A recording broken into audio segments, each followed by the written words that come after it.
currently in this bill, we remove the opportunity for students to be able to use their identification cards, and also for seniors to be able to use their retirement home identification cards.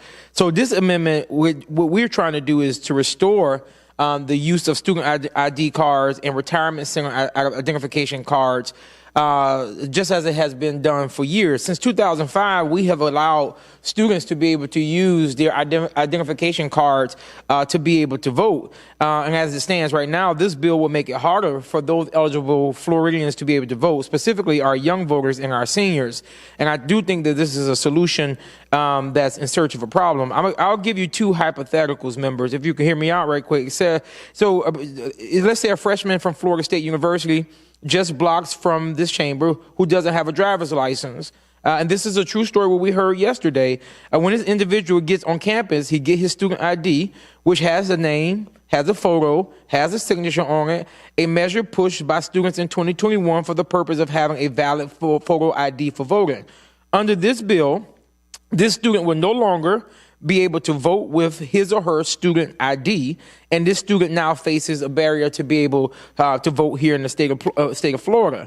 And just to take it a step further, there's a senior citizen who lives on their own. They have no spouse, they have no children, just their local senior center, and it's something that we all see within our districts, those areas who, those individuals who have large senior populations.